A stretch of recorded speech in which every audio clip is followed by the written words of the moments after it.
Kembali lagi di Potsi, Podcast Literasi Kabupaten Bekasi. Sekarang kita bersama Abang Reza yang merupakan Abang Empo Kabupaten Bekasi. Assalamualaikum Bang Po semua. Waalaikumsalam. Gimana nih Bang Reza kabarnya nih Bang? Alhamdulillah baik banget nih. Alhamdulillah baik. Nah Bang, Abang Empo angkatan berapa Bang? Aku tuh Abang Po angkatan tahun 2022. Kebetulan 2022. juga diberikan amanat oleh Disbudpora menjadi Abang Inteligensia Kabupaten Bekasi tahun 2022. Oke, pemenang intelijensia gitu ya Betul. kategorinya. Oke Bang, di sini mungkin dari teman-teman itu masih belum tahu Bang, apa itu Abang Empo gitu, apalagi di Kabupaten Bekasi gitu. Banyak ajang-ajang, cuman masih nggak ngerti Abang Empo itu apa sih Bang? Nah, Abang Po itu mungkin teman-teman semua harus tahu ya, kita ini di naungan oleh Dinas Kebudayaan, Pemuda dan juga Olahraga, yang berarti kita adalah Duta Pariwisata dan juga Kebudayaan dan juga Duta Pemuda dan juga Duta Olahraga. Jadi kita adalah pionir penggerak daripada pemuda dan juga pemudi yang ada di Kabupaten Bekasi. Seperti itu, Prof. Raya. Jadi tuh banyak gitu ya, karena Betul. di bawah naungan Dispora. Disbudpora. Oh, Disbudpora ya, Disbudpora. Jadi ada Betul. kebudayaannya juga masuk, Betul. olahraganya masuk, Betul. semuanya masuk. Oke, terus pertanyaan selanjutnya, ada banyak orang yang katanya pengen ikut pemilihan Abang Empo gitu ya. Itu caranya gimana deh? Caranya sebenarnya gampang sih, cuman lebih sering pantau daripada kita punya Instagram, karena semua informasi memang kita taruh di sana. Ya. Jadi nanti kalau untuk sistem seleksinya itu seperti apa? Sistem seleksinya itu kita ada sistem seleksi zonasi, ada seleksi tahap 1, tahap 2 sampai nanti jadi finalis. Nah, sebenarnya yang lebih dipersiapkan adalah bagaimana caranya kita mempersiapkan diri kita. Oke. Nah, persiapkan diri kita tuh sebenarnya adalah banyak sih sebenarnya. Yang pertama adalah kita harus mengetahui apa yang menjadi tujuan dan juga fokus utama daripada si paguyuban kita ataupun si yayasan kita. Misal kita ikutan Abang Po yang berarti Duta Wisata dan juga Duta Kebudayaan. Ya. Kita berarti harus mengenali yang namanya budaya dan juga pariwisata yang ada di kota yang kita ikuti. Misal di Kabupaten Bekasi kita harus tahu sejarahnya. Oke. Kita harus tahu budayanya. Kita juga harus tahu pariwisatanya. Jadi buat teman-teman semua memang harus pelajari dulu lebih dalam terkait si ajang itu sendiri. Betul. Kayak gitu. Terus selanjutnya kita harus belajar yang namanya public speaking. Itu penting banget. Oke. Kenapa? Karena nanti kita akan bertemu dengan masyarakat. Kita akan bertemu dengan elemen-elemen eksternal yang nantinya akan banyak bertanya kepada kita. Apa sih Kabupaten Bekasi? Sejarahnya dong boleh dijelaskan. Atau kita nanti akan diundang juga sebagai moderator, sebagai nanti pemateri dan juga sebagai MC mungkin. Jadi public speaking menurut aku itu penting ya untuk bisa kita punya gitu untuk nanti kita ikutan di Abang Empo. Selanjutnya apa sih self branding? Self branding itu kita mau dikenal sebagai siapa? Karena kita harus punya karakter di dalam Abang Empo, itu kita harus punya karakter. Misal aku membranding aku adalah seseorang dengan intelektualitas tinggi. Jadi aku memang lulusan dual degree di Universitas Brawijaya, terus aku lanjutan lagi di Belanda kayak gitu ya. Nah, itu tuh branding aku sebenarnya. Jadi biar orang tuh mengenal, oh Bang Reza ini seperti ini orangnya. Kayak gitu. Dan yang terakhir itu sebenarnya kalian juga harus mengetahui bahwasannya ikut Duta Pariwisata, Duta Budaya itu adalah salah satu beauty pageant. Jadi beauty pageant itu memang menekankan pada yang namanya 3B. Brain, Beauty, and Behavior. Brain itu berarti isi kepala kita, isi otak kita, dan juga intelektualitas kita. Beauty itu dari segi appearance kita dan juga inner beauty kita. Terus ada juga yang namanya behavior, di mana kita dapat bertingkah laku, terus kita dapat berpikir dan juga bertindak, itu juga dinilai gitu loh.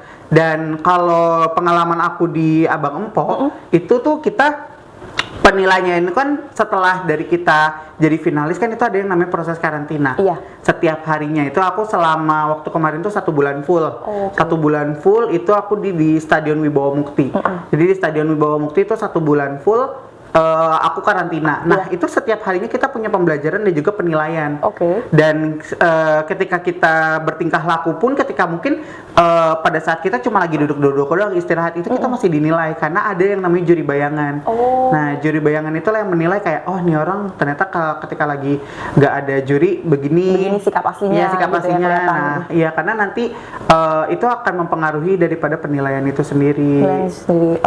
Nah, tadi kan disinggung masalah pendidikan, itu coba nanti kita geser gitu kan. Boleh, itu juga menarik nanti ya. Tapi yang pasti ini kita bakal ngulik dalam lagi tentang Abang Po. Tadi disebutkan karantina, terus seleksinya tuh ada zonasi gitu. Iya. Boleh nggak sih Bang itu diceritakan detail gitu kan, urutannya gitu, sampai Iya. nanti akhirnya ketemu ke malam puncak grand final ya? Boleh. Gimana? Nah, jadi aku dari awal dulu kali ya, Iya. dari kita daftar nih. Iya. Kan aku waktu itu ngeliat di postingannya Instagram Abang Po, Oke. itu aku lihat ada pendaftaran, jadi aku daftar dulu. Dan ternyata kalau di angkatan aku itu wajib menyertakan yang namanya surat rekomendasi. Oke. Nah, surat rekomendasi itu yang orang yang merekomendasikan kita adalah yang mengetahui diri kita bahwasanya kita pantas untuk menjadi Abang Po. Nah, Itu bisa siapa? Siapapun. Orang tua bisa? Orang tua pun bisa sebenarnya. Tapi kalau bisa mungkin dengan organisasi kepemudaan. Jadi memang kita sudah berkontribusi gitu dari lini kepemudaan Iya, kayak gitu. betul. Jadi ketika kita sudah ada rekomendasi dari orang yang menyatakan bahwasanya kita aktif dalam kegiatan kepemudaan, itu boleh. Karena kebetulan aku tuh dapat surat rekomendasinya tuh dari Dispora Jawa Barat. Oke. Kebetulan karena memang sebelumnya adalah aku jadi koordinator wilayah ya untuk di Bekasi Raya dalam acara ya, Y20, Oke. Y20 kayak gitu. Jadi aku dari koordinator wilayah Langsung. untuk Bogor, Depok dan juga Bekasi. Nah, kebetulan aku yang megang Bekasi Raya.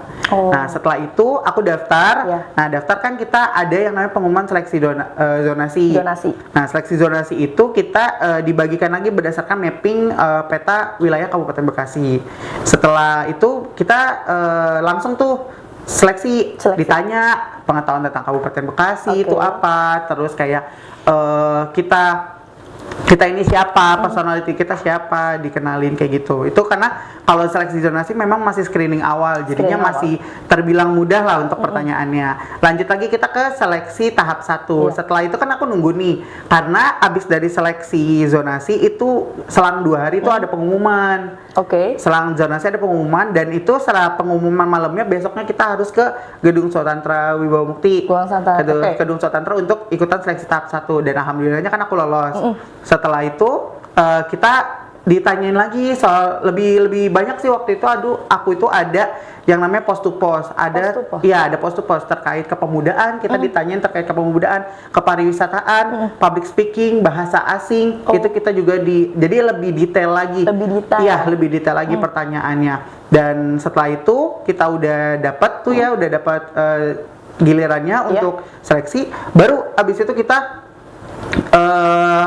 nunggu pengumuman lagi. Pengumuman. Nah, kalau yang dari seleksi tahap 1 ke tahap 2 itu memang agak lama, nunggu seminggu.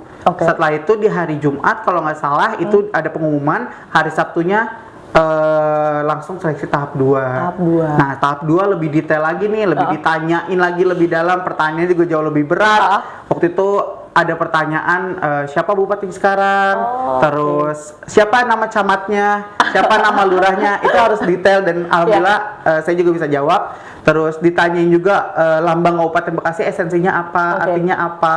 Terus Mars Kabupaten Bekasi, himne Kabupaten Bekasi juga harus dinyanyikan secara gamblang. Jadi memang lebih detail lagi karena kita mencari terbaik dari yang terbaik. Betul. Kayak gitu. Setelah itu baru dapat tuh nama 30 finalis, dan alhamdulillahnya saya lolos menjadi 30 finalis. Setelah 30 finalis itu saya lanjut lagi nih untuk mengikuti yang namanya karantina. Nah, karantina ini selama 1 bulan. Kebetulan waktu di angkatan aku itu karantinanya itu ada di di Stadion Wibawa Mukti. Iya, di Stadion Wibawa Mukti di Media Center. Selama 1 bulan mungkin kita banyak tuh digemblang sama, pertama sih terkait kebudayaan, pariwisata, public speaking, grooming. Itu grooming tuh wah seru sih. Grooming, catwalk, itu yang paling seru banget karena angkatan aku tuh paling suka belajar catwalk. Sama yang terakhir itu kita belajar nandak. Nandak, kurang mungkin banyak yang belum tahu nandak itu apa. Jadi nandak itu adalah tarian khas dari Kabupaten Bekasi, terutama dari suku Betawi, yang dimana per tiap angkatan daripada Abang Po itu beda-beda. Beda-beda, setiap angkatan tuh lagu dan juga koreografinya itu beda-beda. Ya, betul, beda-beda. Jadi ketika angkatan aku itu beda dengan tahun sebelumnya ataupun tahun setelahnya. Jadi kita belajar nandak itu seru banget sih, karena kita waktu itu belajar nandak bareng sama rekanan daripada Disbudpora. Jadi langsung diajarkan oleh profesional. Jadi langsung cepat banget, dalam waktu 1 minggu kita juga udah langsung hafal sama koreonya semuanya. Dan itu seru sih, dan kita nampilin pada saat malam final. Betul. Setelah karantina itu dalam acara karantina itu juga kita ada yang namanya unjuk kabisa. Unjuk kabisa itu adalah kita menampilkan bakat seni maupun budaya yang ada di Kabupaten Bekasi. Kebetulan kalau aku itu nampilinnya adalah nyanyi. Tapi nyanyi lagu khas Betawi. Apa tuh, Bang? Stambul Betawi Stambul namanya. tuh. Boleh nggak liriknya dikit? Boleh. Gimana? Tolong ambilin sapu, ya dong, buat nyapuin pelataran. Anak siapa yang duduk di pintu, bikin ayah penasaran.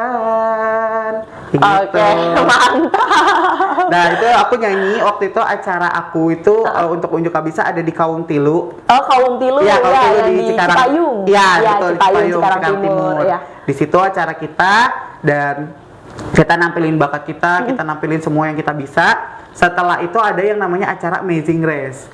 Nah, Amazing Race itu sebenarnya jatuhnya kita kayak challenge keliling Bekasi dengan dana yang terbatas. Oke. Jadi per tiap tim kita dibagi 3 tim dan itu kita harus pos to pos dari pos 1 ke pos-pos lainnya. Dengan jumlah orang itu ada 10. Ya, itu harus bisa yang namanya keliling Bekasi. Keliling Kabupaten Bekasi. Dikasih waktu nggak tuh berapa hari? Nggak dikasih waktu sih, cuman dalam 1 hari itu kita harus bisa ke pos-pos itu semuanya. Kayak gitu. Jadi waktu itu kita dari Gedung Juang, habis dari Gedung Juang itu kita ke Kecamatan Tambun Selatan. Dari Kecamatan Tambun Selatan kita ke Situ Ciberem. Ya, Situ Ciberem di Grand Wisata. Setelah itu yang terakhir itu, aduh aku agak sedikit lupa ya ke mananya. Pokoknya yang terakhir itu, yang terakhir itu kita kembali lagi ke Gedung Juang.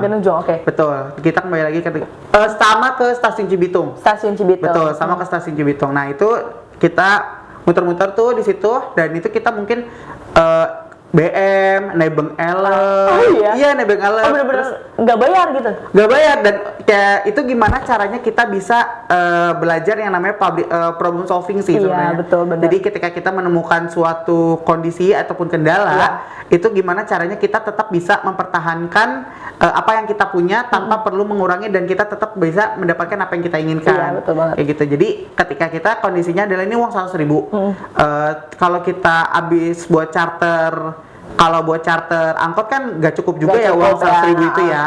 Nah jadinya kita sistemnya nebeng ke elef, terus nebeng ke mobil pick up kayak gitu kan, kita keliling Kabupaten Bekasi dan itu jatuhnya jadi ngebonding juga satu sama lain setiap orangnya.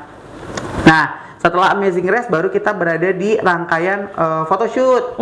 Jadi kita photoshoot juga di Kaum Tilu. Photoshoot kita pakai baju Sadaria. Betul. Baju apa tuh, Bang? Baju Sadaria itu adalah baju yang dimana dipakai oleh pemuda-pemudi di Kabupaten Bekasi pada tempo dulu. Itu tuh mereka kan kita kalau Betawi itu ada yang namanya filosofi ngasosi, ngaji, sholat dan silat. Nah esensinya dari sana. Jadi kita pakai celana komprang, celana batik komprang, terus pakai koko. Terus kita pakai sarung dan juga pakai kopiah. Nah itu kita pakai sehari-hari waktu itu. Saat itu gitu ya? Pada saat itu. Jadi memang esensinya adalah pemuda Betawi wajib yang namanya ngasosi, ngaji, sholat dan silat. Kalau yang pokoknya juga sama, pakai kebaya encim ya, terus pakai batik buketan, terus sama pakai anting gebyar, pakai bros, sama rambutnya dicepol ya. Gitu. Itu mencerminkan Betawi banget ya? Benar, kalau yang perempuan memang kalau pakai baju Sadaria itu biasanya buat nari. Kalau yang cowoknya, yang abangnya itu biasanya buat silat. Buat silat ya, gitu. Nah baru tuh di malam final. Malam final kita nunjukin lagi semuanya, kita belajar yang namanya blockingan, karena waktu itu blockingannya banyak, waktunya terbatas. Total waktu itu baju yang kita pakai itu sebanyak 5 atau 6 baju dalam gitu. Dalam satu malam 5 sampai 6 baju karena memang ada part-part khususnya. Dan itu beneran kayak hektik banget, kayak dalam waktu around mungkin 2 sampai 3 menit kita harus bisa ganti baju dengan pakem.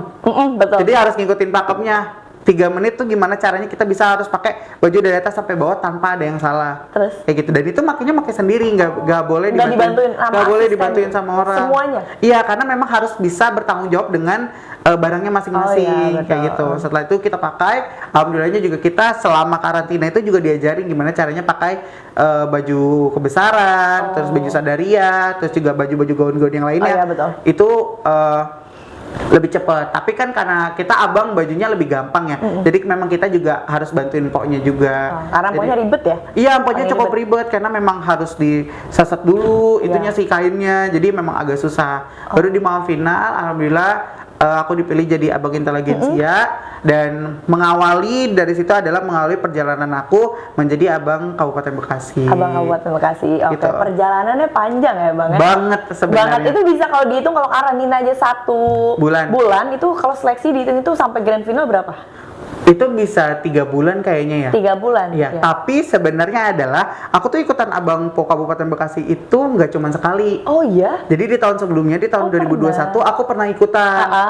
Tapi maksudnya emang belum rezeki. Belum rezeki, betul. Ya belum rezekinya, jadinya aku memang nggak lolos. Oke. Gitu. Tapi memang aku udah notice Abang Po Kabupaten Bekasi itu dari tahun 2018. Oh, berarti Gitu. emang udah ngincer lama. Udah ngincer lama, tapi kayaknya emang harus banyak yang harus dipersiapkan. Iya, harus Jadi aku, dipersiapkan. ya aku mematangkan diri aku dulu. Apa sih yang harus dipelajarin? Seperti Iya. apa sih menjadi abang Po Kabupaten Bekasi? Jadi Iya. aku pelajarin dulu. Ketika 2021 aku merasa diri aku siap. Namun ternyata masih banyak nih yang kurang yang Iya. harus dipersiapkan. Oke, tahun itu aku belajarin lagi, evaluasi diri lagi.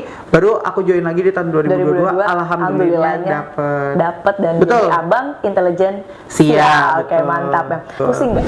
Jatuhnya iya. Jatuhnya iya dan jatuhnya semua orang pada bilang yakin gitu Yakin, kan. Kok nekat gitu kan. Kalau udah UTS Iya. pasti aku bakal sakit. Pasti itu udah, aku tuh berteman baik sama yang namanya rumah sakit. Kalian teman-teman sering lihat yang namanya nyuruh orang check up payment gitu kan, cek keranjang kuning. Oke. Nah, aku adalah orang di balik itu semua.